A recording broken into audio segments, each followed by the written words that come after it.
72 hours, knocking heads. What have you learned? Still way too early. We got 6 practices last week. That I didn't know how I would feel about the recovery day, the non-practice day.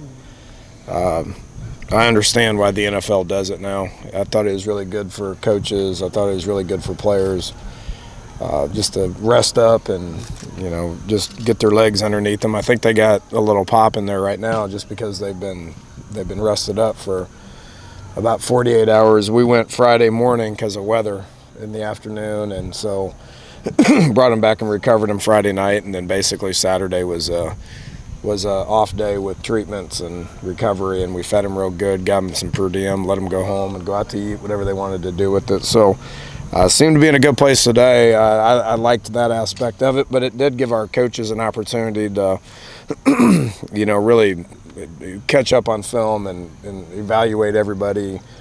We're still feeling things through. A lot of young kids that we still got to get a lot of reps on. We're pretty settled with scheme. We're going to continue to install stuff over the next probably week. Today we'll start, hitting red zone, goal line stuff, which we haven't hit yet. But I like the energy. I like the guys, the practices, and everything's been good. We're on schedule. We just got to keep going here week 2. Yes, the health questions be directed to you. So anything along those lines? No, it's all good. There's always going to be a couple of things. There's, Corey Winfield is, he's practicing today. He's a tough kid. It's a little unfortunate. He's got a finger he's got to have surgery on, which is going to put him on the shelf for like 2 weeks. But he'll be back ready to go. Marvin kind of tweaked his knee, which he did in the spring as well, and he's going to be out for 2-3 weeks. But he's so dang old, that he can afford to miss. He can afford to miss some time prior to he knows what to do. But that's a minor thing, So those guys, you won't see them out there. You'll see Corey, but you won't see Marvin out there just because of that. But other than that, we're in good shape. Javon Durant practicing? Nah, he's dealing with personal issues, so he has not reported, and don't know if he will, don't know when he will. He's got personal things that he's got to work on. We're gonna get some other guys ready to go. Coach Drew Bowen down in our way, Charleston, and Wellman, a couple of our local guys. Thoughts on those two young men? Eli is a team captain and 5th-year senior that does everything right. Excited about him. Reese Donahue is that who you asked about? Reese. Well, Reese too. Yeah. Reese and Drew Bowen, yeah. And Drew, yeah. So Reese is a starter. He's playing really well at defensive end. He knows what to do. He's got experience, and we're happy with his progression. And then Drew has really had a good camp so far. He's the next inside receiver in the game next to Gary and David, so he's playing well. We got him on about every special team, and he's coming along nicely at receiver as well. Mark Scott about punt return. Your thoughts there? You had guys who can catch it, but maybe not get a ton of yards. Would you rather have a guy get you yards, but may not catch it as well? Can I remind you of what happened 4 years ago? Oh, we all remember. Yeah. So I've been studying a lot of that, and Gary does a good job. Gary's as reliable gets, and he's going to get better at it next year. He had a couple of miscues last year, but people were on top of him quicker than anything. So that's what we got to focus on. We got to focus on the line of scrimmage. It has nothing to do with the actual returner. I've had average players be great punt returners because they have space.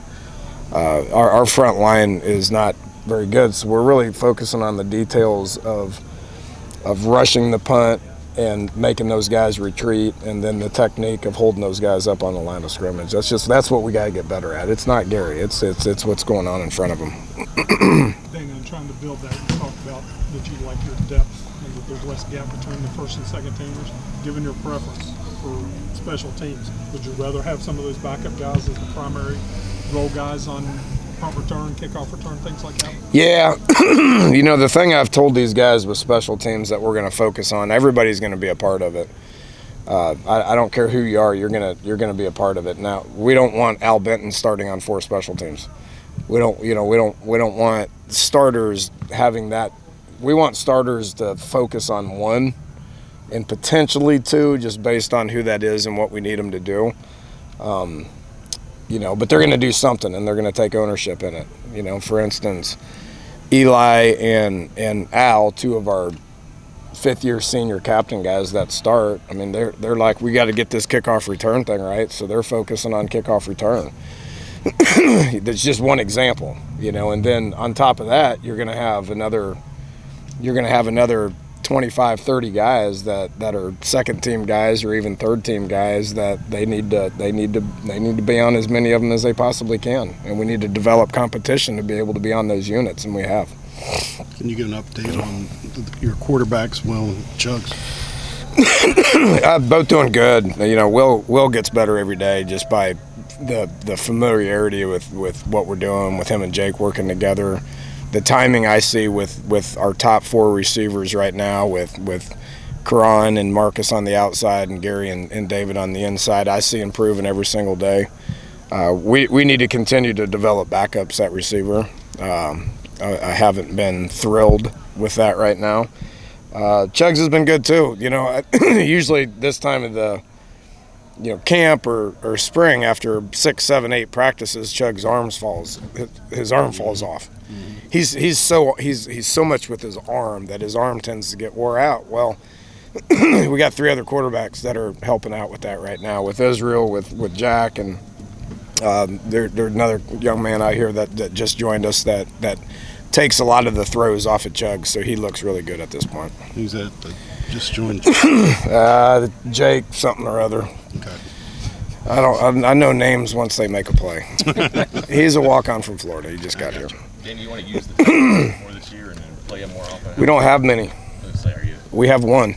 So the trick is I think Wesco's doing a good job in the backfield playing Eli's position, but if you want to get into where you're using all these tight ends, and I know you're fascinated with them, Mike, as other people are, but when you only have one, I don't know how much scheme you can do. I mean, you have one tight end, you put a bunch of scheme stuff in there, and that one tight end goes down. Then what do you do then? So we're trending that way in recruiting. That doesn't help this team. You got one eligible tight end. You got it's tough to do. Maybe in 3 years you can ask that question, and I can say, yeah, we got 3 tight ends that can play. We're probably gonna use them a little bit. That said, when you look at Haskins and Simmons, you look at guys that look like guys who can help you in the future. Oh yeah, I wish those guys could play right now. If they could play right now, they'd be playing right now. Those guys look a little different than some of the other guys we got running around here. So glad they're here, and they got to sit a year, and they're going to develop and learn what to do. They both got great attitudes, and they're learning. They're going to help on scout team, and them two and Jack will have one of the better scout teams out there. They got to sit, and we're going to be happy to have them for 3 years after that.